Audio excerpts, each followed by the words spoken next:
What's going on everyone, Mr. here, hope you're all doing fantastic today. Now, Battlefield 3, 4 and 1 are arguably some of the most immersive Battlefield games of the franchise.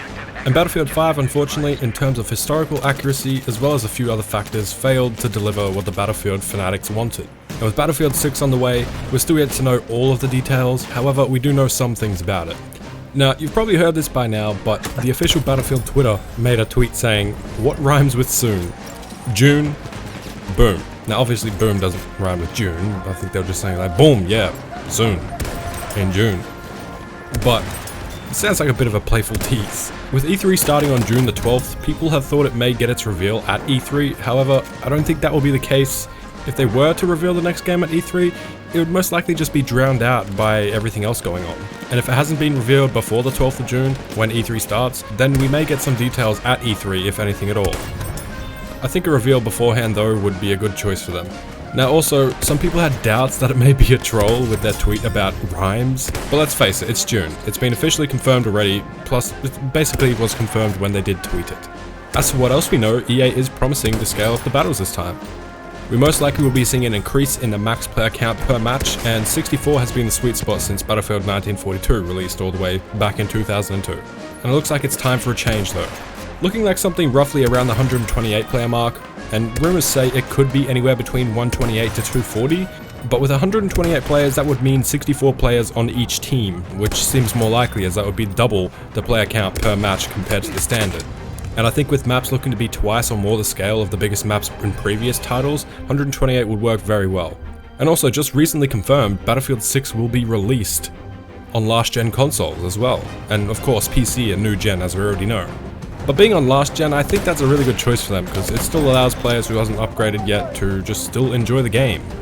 Now of course for the last gen they will be scaling down the player count per match to probably the standard 64 or not much higher, and they'll have to do a bunch of other little optimizations as well.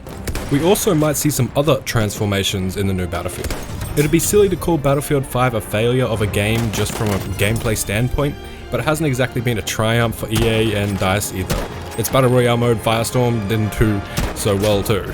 So EA might be looking to step up their game a little bit, something of a comeback, and might be willing to take some risks to achieve that. So, will Battlefield 6 or Battlefield deliver what the fans want? Well, that's up to speculation. But from what I'm seeing and hearing, yes, it will. So we've talked about the increased player count, which obviously means larger scale maps. Not necessarily longer lasting matches than the average, but this means that infantry play will have to be in line with vehicle and air play as well. Maps of this scale will be great for transport vehicles, tanks and other vehicles that go pew pew. And obviously jets and choppers will have a bunch of fun on maps of this kind of size. So on foot infantry will have to also be at the same level, hence the 128 or more players.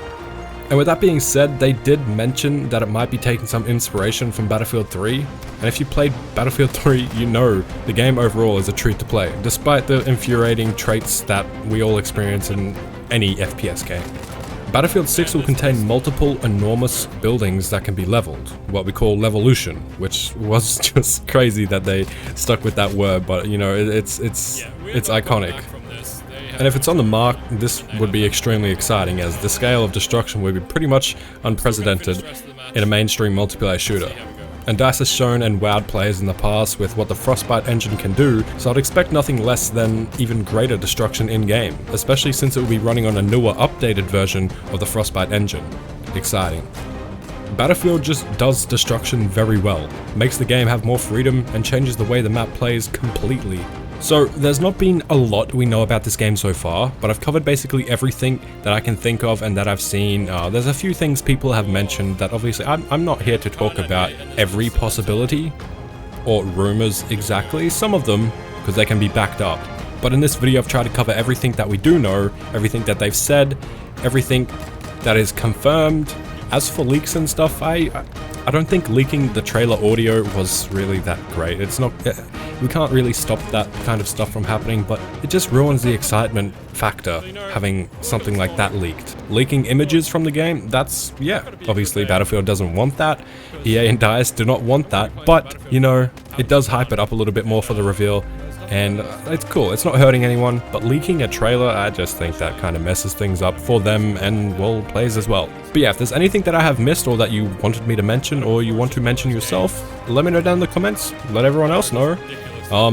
And yeah, I hope you're all having a wonderful day, and I'll see you on the battlefield in the next video, because I make Battlefield videos. That's what I do.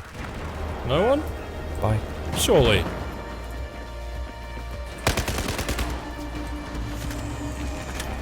Surely there's some more. That was a close one. Got a nade through there. Get another nade after. Got one.